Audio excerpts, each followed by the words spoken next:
ओम नमः सिद्धेभ्यः। ओम नमः सिद्धेभ्यः। ओम नमः सिद्धेभ्यः। यदर्चा भावेन प्रमुदितमनादरे दुर्यः छलता सिद्धसर्गी गुणगण समर्था सुखनिधि लभन्ते तद्भक्त्या शिवसुखसमाजं किमुदता महावीर स्वामी महावीर स्वामी नयनपथगामी महावीर स्वामी नयनपथगामी भवतु मे गुरुवाह पत्वनित्यं ज्ञानवर्धनायका चारित्रं गंभीरा मोक्षे मार्गोपदेशिका। पंच प्रवृत्ति भगवान की, एक रानीनाथ भगवान की, अंतिम सत्संगपति भगवान महावीर स्वामी की, आचार्य श्री कुंद कुंद भगवंत की, आचार्य श्री विमल सागर जी महाराज की, आचार्य गुरुदेव सरस्वती सागर जी महाराज की, 3 करोड़ मुनि राजाओं की, द्वादशांगिनी माता की।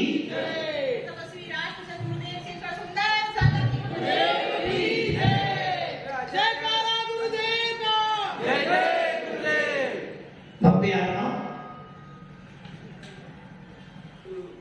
भगवान महावीर आपके और हमारे परिचित, शायद ऐसा कौन सा जैन होगा जो भगवान महावीर को ना जानता हो। ऐसा कौन सा जैनी होगा जो भगवान महावीर के नाम को सुनकर ये ना कहता हो कि मैं जैन हूं। और ऐसा कौन सा व्यक्ति होगा जो भगवान महावीर के शासन को मानने के बाद अपनी मान्यताओं को ना बदलता हो।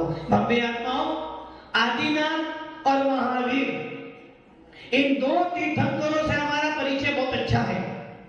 जहां जहां भी नगरों में जाओगे, जहां जहां जिन मंदिर होंगे, कोई तीर्थंकर हो या ना हो, आदिनाथ और महावीर तो जरूर मिलेंगे। क्यों मिलेंगे? आपके यहाँ विवाह होता है, शादियां होती हैं, कार्यक्रम करते हो, कार्ड छपाते हो, 2 नाम जरूर आते हैं। पहला नाम आपके यहाँ विवाह होना है, आपके यहाँ कोई मांगलिक कार्यक्रम होना है, 2 नाम जरूर आएंगे। पहला नाम दिनेश जी, पहला नाम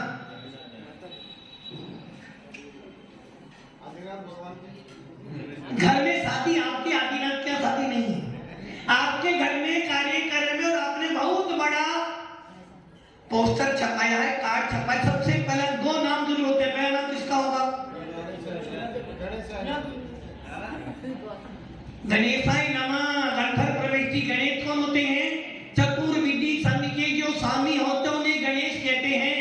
किंतु लोगों की मान्यता ऐसी बदल दी है कि उन्होंने शून्य वाले को, जबकि हमारे जैन शासन में भगवान महावीर के शासन में लिखा जो यति, मुनि, ऋषि और अंगार, इन 4 संघों के अधिपति होते हैं उन्हें गणेश कहते हैं। अथवा जो समूह शरण के अधिपति भगवान तीर्थंकर होते हैं, उनके जो युवराज होते हैं, गंधर्व व्यक्ति, उन्हें गणेश कहते हैं। और जैन शासन का कोई भी काम बिना गणेश के शुरू नहीं होता है। गणेश कौन हो गए? एक महापुरुष। गणेश कौन हो गए? जिनकी पैनी बुद्धि हो, जो अपनी पैनी बुद्धि से सबको जान सके।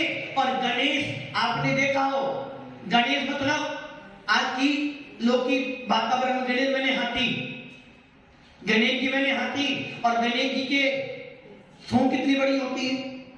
जब भी वो कदम बढ़ाता है सबसे पहले सूंघता है, खाता भी है तो पहले सूंघता। वैसे ही हमारे जैन शासन क्या चाहिए? पहले जब भी कोई काम करते हैं पहले विचार कर लेते हैं कि ये काम होगा अथवा नहीं होगा। इसे कहते हैं सियादवाद, इसे कहते हैं अनेकांतवाद।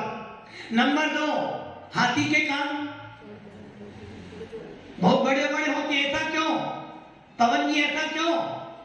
जो कि जब मुखिया बड़ा होता है किसी भी पार्टी का भी कोई सीएम हो या पार्टी अध्यक्ष हो, उसके कान में ये बात दिनेश जी बहुत अच्छी तरह जानते हो। जब संसद में बैठते हो, जब राज्यसभा में बैठते हो, तो उस समय नाना प्रकार के सांसद भी होते हैं, विधायक भी होते हैं, नीचे के एमएलए भी होते हैं, और उन सब की बातों को सुनने के लिए कान आदि मुखिया यदि हाईकमान, जिस हाईकमान के ऊपर पूरी पार्टी टिकती है, या जिस राज्य में सीएम होता है, उस सीएम के पास में बहुत सारे पीए होते हैं और बहुत सारे मंत्रिमंडल भी होते हैं। हमारे मंत्रिमंडल को सुनने के लिए उसको अपने काम,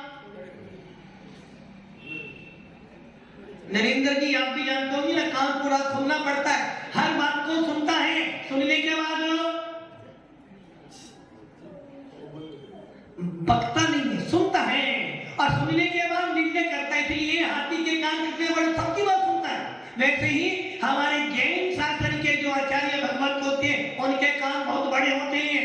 अब ये ध्यान रखना, यदि किसी राजा को अपना राज्य अच्छी तरह चलाना है तो उसके पास चापलूस बहुत होते हैं, और घर में भी देखना कान भरने वाले, समाज में भी कान भरने वाले, और पार्टी में भी कान भरने वाले होते हैं। और यदि बड़ा मुखिया हाईकमान उन सबकी बात सुन सुन के निर्णय कर दे तो पार्टी पूरी की पूरी।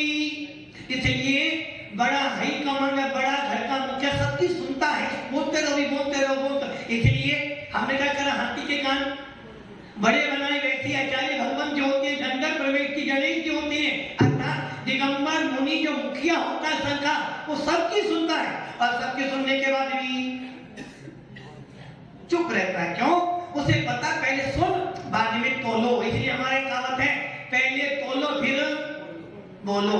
इसलिए हाथी के कान बहुत बड़े हैं। और देखा गणेश जी का पेट कितना बड़ा, कीर्ति जी पेट बहुत बड़ा है, ऐसा क्यों? ज्यादा खाता है हाथी। बता मिला जी कितना खाता हाथी, बहुत खाता ना। उसका पेट इसलिए बड़ा कि सबकी बात सुनी ना, तो पचाने के लिए पेट भी उतना बड़ा चाहिए। इसलिए घर का मुखिया या पार्टी का हाईकमान सबकी बात सुनने का पचाता, पचाने के बाद जिसकी जैसी योग्यता होती है वैसा उसके लिए आदेश देता है। इसलिए भव्य आत्माओं, जैनों का भगवान महावीर के शासन के अनुयायियों का, वीतराग शासन का अनुयायियों का कोई भी काम बिना गणेश के नहीं होता। तो गणेश कौन होता है? ये मानता आपको बदली बदलनी। गणेश का मतलब होता है अधिपति, चतुर्विधि संघों का अधिपति, मुनि आरिका श्रावक श्राविका का अधिपति, घर का मुखिया जो होता है उसके अनुसार सारा काम चलता है। इसलिए भव्य आत्माओं, भगवान महावीर के शासन में हर व्यक्ति को भगवान आत्मा मानकर पूजा गया है। भगवान महावीर के शासन में हर आत्मा में भगवान निवास करता, और यही कारण है कि जैन शासन का अनुयायी कभी शरीर नहीं देखता। जैन शासन का अनुयायी कभी चर्म को नहीं देखता। चमड़ी देखने वाले तो अन्य संप्रदाय में लोग हैं बहुत, किंतु जैन शासन का अनुयायी तो उस चर्म के शरीर में जो भगवान आत्मा बैठी है उसको देखने का प्रयास करता है। और यही कारण है जैन शासन में संस्कार, जैन शासन में संस्कारों पे बहुत महत्व दिया गया है। एक माँ 9 महीने बच्चे को गर्भ में रखती है और बार बार का संस्कार देती है। यदि वो जैन अनुयायी होगी तो बार बार उसे वो यही संस्कार की, बेटा तू जैन है तो नमोकार मंत्र का जाप करना, तू जैन है तो सबके प्रति मित्र का व्यवहार रखना, भी तू जैन है तो देव गुरु के प्रति श्रद्धा रखना।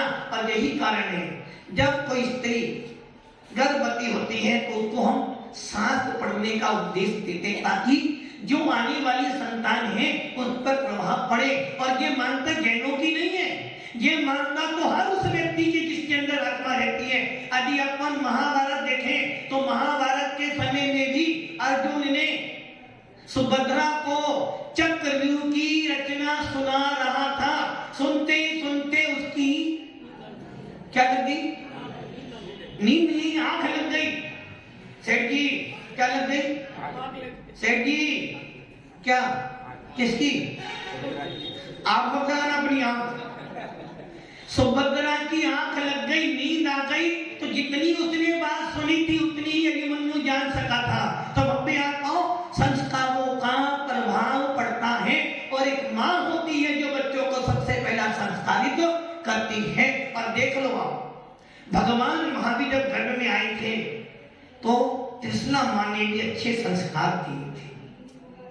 राजा आदिनाथ जब अपनी माता के गर्भ में आए तो उन्होंने भी संस्कार दिए थे। और हर वो माँ, जिस माँ को जो लगता है कि मेरा बेटा अच्छा निकले, वो संस्कार देती है, अच्छे संस्कार देती हो तो अच्छी संतान उत्पन्न होती है, और खराब संस्कार देती हो तो खराब मिलती है। उदाहरण हमारे सामने है। चर्चा चल रही थी मान्यताओं की, चर्चा चल रही थी विचारकों की। विचार भिन्न भिन्न हो सकते हैं। एक ही परिवार में रहने वाले लोगों के विचार अलग अलग हो सकते हैं, किंतु मान्यताएं एक हो सकती है। जिस प्रकार रावण के कुल में लाखों जीव थे, सबकी मान्यता क्या थी? सबकी मान्यता क्या थी? दिनेश जी, क्या मान्यता थी? रावण के कुल में विद्याधर था, जिसके दो तो भाई थे। कौन कौन से? कुंभकर्ण और विभीषण। और दो पुत्र थे, इंद्रजीत और मेघनाद। एक बहन भी थी, चंद्रनखा। और बहुत बड़ा परिवार था। ऐसे परिवार में विचारक अलग अलग हो सकते हैं, कोई फर्क नहीं पड़ता। समाज में लाखों की समाज है जैन समाज। जैन समाज के यदि बुंदेलखंड महाराष्ट्र में जाओ ना, एक एक गांव के अंदर 500, 700 घर रहते हैं। आप जाओ सागर, आप जाओ ललितपुर, आप जाओ जबलपुर, और आप जाओ इंदौर, आप जाओ सोलापुर, आप जाओ बुधगांव, आप जाओ औरंगाबाद, और आप जाओ सागवाड़ा, 350 घर। सबके घर में विचारक अलग अलग हो, तो मानता हमारी क्या है? मानता हमारी एक है, और वो मानता क्या है? वीतराग शासन के अनुयायी हम हैं। और जिन जिन की मान्यताएं एक जैसी होती है उसे कहते हैं धर्मात्मा। तो हमारी मान्यताएं अलग हो और विचारक एक को क्या हो जाएगा? विस्फोट हो जाएगा। मान्यताएं एक हो, विचार अलग अलग चल सकता है। उसी प्रकार भगवान महावीर ने कहा मान्यता मत बदलो।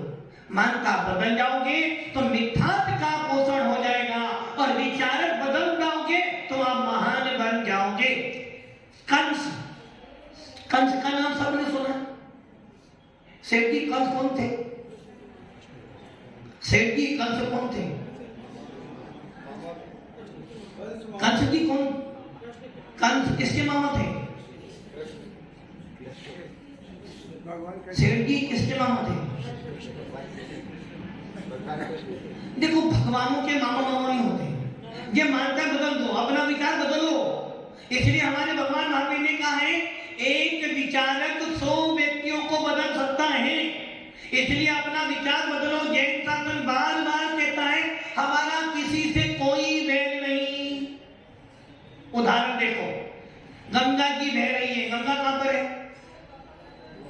दिनेश जी कह रहे हैं काशी में गंगा बह रही है, इलाहाबाद में गंगा बह रही है। उस गंगा में पानी बह रहा है। दिनेश जी ने विचार करा, भाई मैंने तो पानी पी लिया, हमारी माता श्री भूरी बाई जी यहाँ आ नहीं सकती, तो पानी भरकर ले जाओ। पानी भर के लिया। पवन जी ने सोचा कि दिनेश जी ने पानी भरा है तो कोई ना तो रहस्य तो है, तो मैं भी पानी, क्योंकि दिनेश जी ऐसे तो पानी भर नहीं रहे, उन्होंने भी पानी भर लिया। अब देखा हमारे सेठ जी ने, देखो 18,000 दशा उम्र के लिए पानी भरा, चतुर्मा कमेटी के अध्यक्ष ने पानी भरा, मैं कौन हूं? वो तो मान 18,000 में तो पूरा 108 गांव का सेठ, तो मुझे तो पानी भरना ही पड़ेगा। पानी भर के लिया, और पानी भरते जब ला रहे थे, बीच में कौन मिल गए? हमारे नरेंद्र जी, चेयरमैन जी। दिनेश भैया कहाँ जा रहे? क्या बोलते हैं? पानी भरा। कौन सा पानी? गंगा का। अरे पवन जी आपने कहा गंगा का क्यों भरा? दिनेश जी ने भरा ना भाई, जैसा राजा करता है वैसा राजा करेगा। यदि एक सीएम जो काम करे दूसरा सीएम भी वही काम करेगा। तो नरेंद्र की बात अपनी बोली, तुमने तो बोकबरी में बांध के भर के लिया है। और जब भर के लाया तो क्या करा आपने? वो पानी पवन जी के पास नहीं है, सेठ जी के पास में भी है, नरेंद्र जी के पास भी है, और हमारे दिनेश जी के पास नहीं है, और आधा पानी कहाँ दे दिया? कीर्ति जी को दे दिया। आप बताओ पानी किसका है? नहीं, गलत है। पानी किसका है? जब तक पानी गंगा में बह रहा था तब तक पानी किसका था? पूरे भारत का था। किंतु जब भर के लिया तो पानी किसका हो गया? निजी संपत्ति। निजी संपत्ति हो गई, और जब निजी संपत्ति हो गई तभी विकार भाव उत्पन्न होगा। पानी किसका? मेरा। पानी किसका है? मेरा। और ये पानी चारों में जाएगा। कहाँ जाएगा? 4 ही घर में जाएगा, 5 घर में। फिर पीआईजी मांगना है तो पानी नहीं मिलने वाला, क्योंकि भैया मैं चारों के लिए रहा। इसी प्रकार भव्य आत्माओं, वस्तु जब तक सबकी होती है, जब तक निर्मल होती है, किंतु जब वस्तु किसी व्यक्ति विशेष की हो जाती है तो उसमें दोष उत्पन्न हो जाता। यही कारण है, यही कारण है कि हमने राम को क्या कर दिया? सीमित कर दिया। राम किसके हैं? हिंदुओं के। हमारे किसके हैं? संतोष जी, राम किसके? सभी के हिंदुओं के। अरे भाई, किसी मस्जिद में जाकर हम राम नाम नहीं बोल सकते, नहीं बोल सकते ना। और किसी हिंदू मंदिर में जाकर आप अल्लाह नहीं बोल सकते। तो राम किसके हो गए? हिंदुओं के। और महावीर किनके हो गए? अरे गलती कर रहे हो। राम भले हिंदू के होंगे, अल्लाह भले मुसलमान का हो, नारायण कृष्ण भले हिंदुओं को पूजे जाते हो, और गुरु नानक भले सिखों के हो, किंतु भगवान महावीर तो पूरे विश्व में पूजे जाते हैं। इसलिए प्रत्येक व्यक्ति भगवान महावीर को मानता। देख लो आप, जब दिगंबर साधु का उपदेश होता है, जब तीर्थंकरों का विहार होता है, समोसन लगता है, तो सभी प्राणी उनकी वाणी सुनते हैं। और यही कारण है कि पूरा विश्व भगवान महावीर के सिद्धांतों को मानता है। और यही जैन शासन कहता है, जब भी किसी दिगंबर साधु का उपदेश होता है तो हर प्राणी के लिए होता है। जैन सिद्धांत जैनों के नहीं है, जैन सिद्धांत हिंदुओं के लिए नहीं है, और जैन सिद्धांत मात्र मुसलमानों के लिए नहीं है। जैन सिद्धांत तो खुद हर उस व्यक्ति के लिए है जिसके अंदर भगवान आत्मा रहती है। और यही कारण है, कौन स्वामी ने क्या कहा? कौन स्वामी ने अपने समय सार में, अपने अध्यात्म शास्त्रों में लिखा, भाई तू कौन है? कौन है तू? ट्रस्टी मोदे, अश्विन जी, कौन हो आप? जैन हिंदू। हिंदू जैन हो, एक बोलना। हिंदू हो जैन हो? हिंदू, जैन नहीं हो। नहीं नहीं, ये मानता है गलत हो जाएंगी आपकी। जैन हिंदू में नहीं आते। जैन अलग है और हिंदू, जबकि जैन कोई जाति नहीं है, जैन तो एक धर्म है। और हमारे यहाँ देखो, अभी कोई आपसे पूछा आप हिंदू हो? हिंदू हम नहीं, हम तो जैन हैं। हिंदू कौन? अरे जो हिंदुस्तान में वो हिंदू। हिंदू का अर्थ क्या है? असुन देखिए, हिंदू का अर्थ क्या है? जो जय श्री राम पूजे वो हिंदू, और जो अल्लाह अल्लाह बोले मुसलमान, और जो महावीर बोले वो जैन, और जो चर्च में जाए तो वो ईसाई, और जो गुरु नानक की जय बोले वो कौन हो गए? सिख। तो आप कौन हो? जैन। सोच लो। अरे भैया, ये सब जातियां हैं, जैन कोई जाति नहीं है। हिंदू किसे कहते हैं? हिंदू का मतलब है कि मैंने जो कभी भी हिंसा ना करे वो होता है हिंदू। हिंदू की परिभाषा हिंसा नहीं करने के वो है हिंदू। और भव्य आत्माओं, भगवान महावीर ने नहीं, भगवान आदिनाथ ने नहीं, जैन शास्त्र अनादि काल से कहता हुआ आ रहा है, भैया हिंसा करेगा तो तुझे पाप लगेगा। इसलिए हिंसा परमो धर्म की जय हो। जियो और जीने दो। हिंदू मत हिंदुस्तान में पाए जाते हैं, अन्य कंट्री में नहीं पाए जाते। तो जैन शासन को हर कंट्री में पाया जाता है। इसलिए जैनों को गर्व होना चाहिए कि भगवान महावीर के सिद्धांत घर घर में पूजे जाते हैं। भगवान महावीर का सिद्धांत हर व्यक्ति के लिए पूज्य बनाने का काम करता है। भव्य आत्माओं, इसलिए हम जैन हैं, और जैन कोई जाति नहीं है, जैन धर्म है, और हम हिंदू नहीं है। और यही कारण है कि आज सरकार गवर्नमेंट ने जैनों को कहां डाला है? हिंदू में डाला कि हिंदू, अरे भैया हिंदुओं का अपना अस्तित्व है और जैनों का अपना अस्तित्व है। जिस अयोध्या में राम लला का विशाल मंदिर बनाया जा रहा है, गवर्नमेंट ने कितना पैसा दिया? देने में कितना पैसा दिया? नुकी नेता ही नेता की बात जान सकते। अनाम शनाम धन देकर क्या बनवाया आपने? एक राम मंदिर। हम ये पूछते हैं अयोध्या है किसकी? मैं जैनों से पूछता हूं अयोध्या किसकी है? अरे भाई जिस राम मंदिर के लिए आपने अनाम शनाम खर्चा किया है वो अयोध्या जैनियों की शाश्वत कर्म भूमि है। जो कि तीर्थंकर जब भी पैदा होते हैं अयोध्या में ही पैदा होते हैं और यही कारण है कि अयोध्या हमारी जैनों की कपोती है। कब से पवन जी? कब से?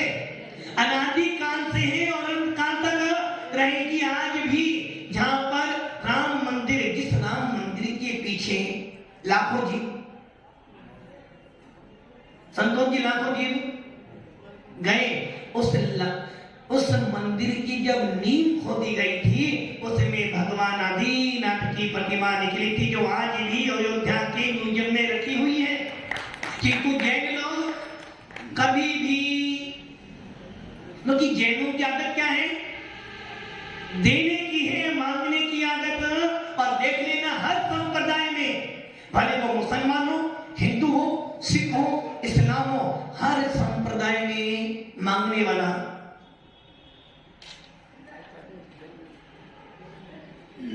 देने की मांगने वाला, समझे ना, मांगने वाला।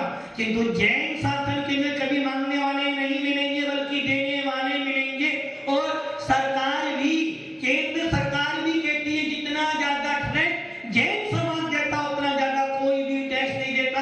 भव्य आता जितनी शांत कौम यदि कोई है तो जैन शासन है। जैन शासनों के कार्यक्रमों में कभी तलवारें नहीं आती हैं, कभी प्रशासन आता भी है तो इसलिए आता है कि चलो इसी बहाने में जैन संतों का आशीर्वाद मिल जाएगा। इतना सब हो जाने के बाद भी महात्मा गांधी के गुरु, जिस महात्मा गांधी की तो यहाँ लगा हुआ है, भले कांग्रेस हो या बीजेपी हो, साइकिल हो या हाथी हो, भले लालू जी क्यों ना हो, हर पार्टी का व्यक्ति महात्मा गांधी को मानता है। क्यों मानता है? नहीं, और बोलो। राष्ट्रपिता की उपमा उनको दी गई है। किनको? और इसलिए राष्ट्रपिता का सम्मान हर पार्टी के मेंबर को करना पड़ता है। बब्बी आता हो, किंतु ये भूल रहे हो उस राष्ट्रपिता महात्मा गांधी का गुरु कौन था? जैन। अब सोच लो, जिस राष्ट्रपिता को पूरा भारत आदर से नमन करता है उस राष्ट्रपिता का गुरु भी कौन था?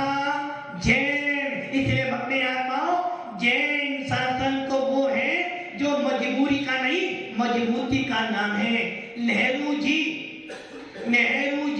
जब बाहुबली के दर्शन करने गए थे, इंदिरा गांधी जब बाहुबली के दर्शन करने गई थी, उस समय हमारे उज्जैन के गृह मंत्री, क्या नाम था बताओ? प्रकाश चंद जी सेठी। जब वो ले गए थे उनको, इंदिरा गांधी और नेहरू जी होता, यहाँ आने के बाद लगता है कि कोई भगवान की छवि देखने पर मन में भगवान दिखाई देता है। भव्य आत्माओं, राजा शिक्षण डॉक्टर कौन से आपके राष्ट्रपति थे, वो कहते हैं जैन जैसे भगवान महावीर और आदिनाथ की प्रतिमा देखने पे लगता है, वीतरा की मुद्रा देखने पे लगता है कि मेरे अंदर भी कुछ भगवान बना दिखाई देता है। तो जैन शासन तो विशाल है। इसलिए जैन शासन हिंदू, ये तो महाभारत, हिंदुओं का महापुराण महाभारत, उस महाभारत में लिखा है कि हे अर्जुन, क्या सोचता है? अर्जुन सोच रहा है कि मेरी विजय होगी नहीं, क्यों? 5 हैं और वो 100 हैं, हम 5 हैं, वो 100 हैं। और नारायण कीर्तन देते हैं, अर्जुन चिंता छोड़, देख सामने से निर्गत साधु आ रहा है, इसलिए तेरी विजय तो। इसलिए भव्य आत्माओं, कोई सा भी संप्रदाय उठा लेना, जिन शासन से बड़ा कोई शासन, क्योंकि जिन शासन जैनों का नहीं, जन शासन हो, हर व्यक्ति का शासन है, इसलिए जैन शासन को हर व्यक्ति इज्जत देता है। भगवान महावीर का सिद्धांत, भगवान आदिनाथ के सिद्धांत और जैनियों का मैत्री भाव। जैनियों ने 4 सूत्र बनाए हैं। जैनियों के भगवान ने 4 सूत्र बनाए। पहला सूत्र मैत्री भावना, दूसरा सूत्र माध्यस्थ भावना। मैत्री मतलब किससे करना मित्रता? कन्हैयालाल जी किससे? सबसे, जैनियों से, सभी जीवों से। कौन बोला? संतोष जी बोल रहे ना।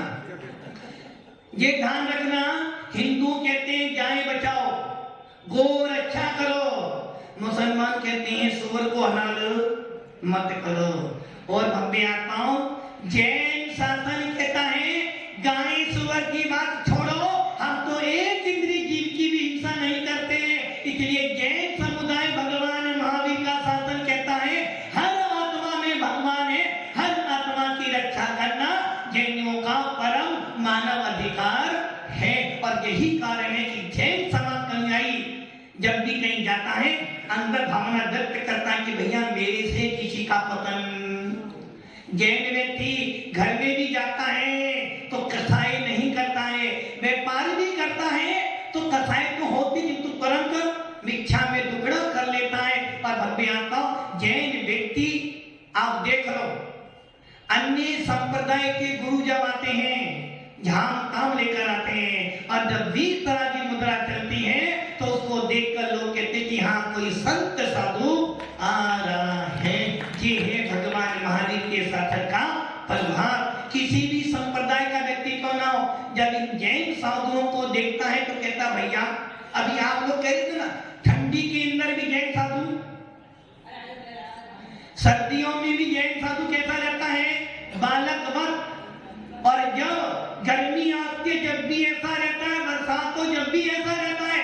जब महाकुंभ लगता है, महाकुंभ, नांगे साधु भी आते हैं, और जब नांगे साधु आते हैं उनके साथ में भी वस्त्र नहीं, किंतु ध्यान काम ज्यादा होता है उस महाकाल की नगरी उज्जैन।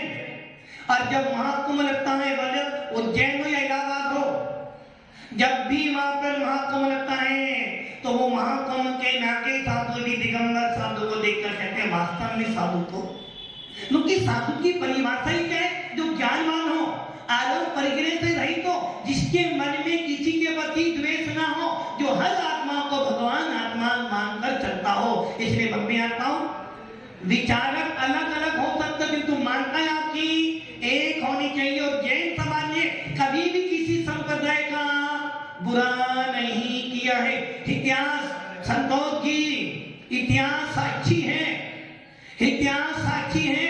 हर संप्रदाय के लोगों ने जैनों के मंदिरों पर अतिक्रमण किए हैं, आप देख लो उठाकर हर। और अभी अभी कभी किसने बताया था बनारस में भी मस्जिद में क्या मिला? हिंदू मंदिर मिला। भव्य आत्माओं, जैनों ने कभी किसी की संपत्ति पे दृष्टि नहीं डाली।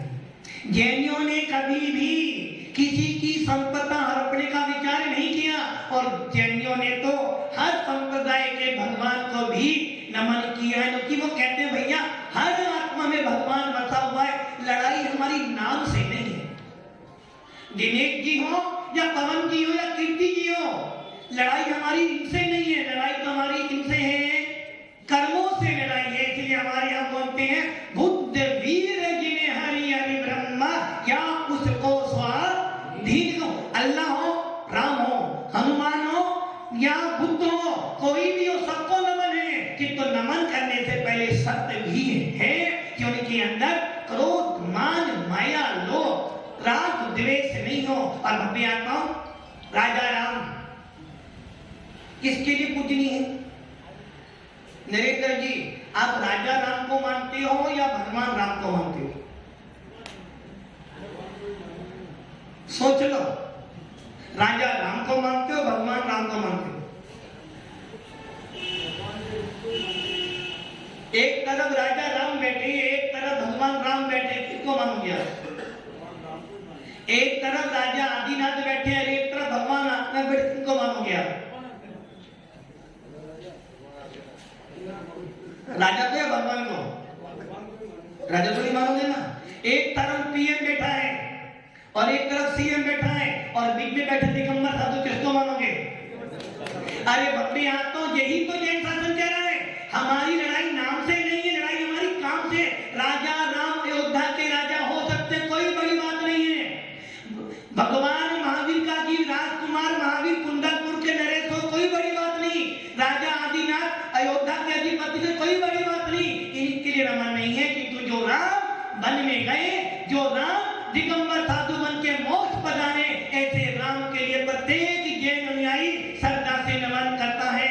भगवान आदिनाथ, राजा आदिनाथ राजा होंगे अयोध्या के, किंतु जिस समय मुनि बने सकल दिगंबर जैन समाज तीनों लोगों ने उनको भगवान मानकर पूजा। भव्य आत्माओं, हमारे यहाँ परिग्रह की पूजा नहीं है, हमारे यहाँ गाड़ियों की पूजा नहीं है, हमारे यहाँ धन दौलत की पूजा नहीं, हमारे यहाँ तो त्यागों की पूजा की जाती है। इसलिए बाहुबली भगवान, गोमते बाहुबली भगवान सब देश दे रहे हैं, जिनके अभिषेक पर पूरा विदेश देखता है और कहता है कि क्या दिगंबर की मुद्रा खड़ी, जिनको देखकर लगता है कि यार भी जिन शासन है। इसलिए भव्य आत्माओं, जैन शासन किसी के साथ में द्वेष नहीं करता है। वो कहता भैया विचार अलग अलग हो चलेगा, किंतु मान्यताएं ना बदलो, क्योंकि मान्यताएं बदलने से मिथ्यात्व आ जाता है, मान्यताएं बदलने से सब में दर्शन छूट जाता है और मान्यताएं बदलने से आपकी आत्मा भटक जाती है। इसलिए भव्य आत्माओं, क्या करना है अपने को?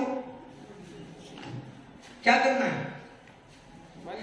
पांति कोई भी हो, जैनों का लड़ाई किसी पार्टी से नहीं है, बस जैन अनुयायी होना चाहिए। और भव्य आत्माओं, यही कारण है कि भगवान महावीर ने हर व्यक्ति को आत्मा से परमात्मा बनने का मार्ग दिया है। हम सब भी आत्मा है। बनना क्या है? दिल्ली की क्या बनना है?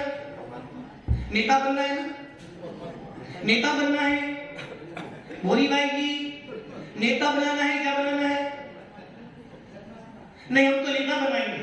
अरे भाई, मोक्ष मार्ग से नेता राम मोक्ष मार्ग का नेता बनाएंगे और मोक्ष मार्ग का नेता ही दिगंबर साधु होता है। एक जैन श्रावक, आप जाओ कर्नाटक में वीरेन हेगड़े का परिवार देखो, नेता है, किंतु मम्मी आत्माओं जब साधु संत को लाता है तो चरणों में ऐसा गिर जाता, लगता कि हाँ तो ये श्रावक, जबकि इतना बड़ा व्यक्ति दिगंबर साधु तो चरणों में गिरा पड़ा है। इसका कारण क्या है? वो जानता है कि मैं संसार का नेता हो सकता हूँ, किंतु मोक्ष मार्ग का नेता तो वीतरागी मुद्रा धारण करने वाले ही होते हैं। और मम्मी आत्माओं, मैं तो फिर कहूँगा, जैन शासन के व्यक्तियों को राजनीति में आना चाहिए।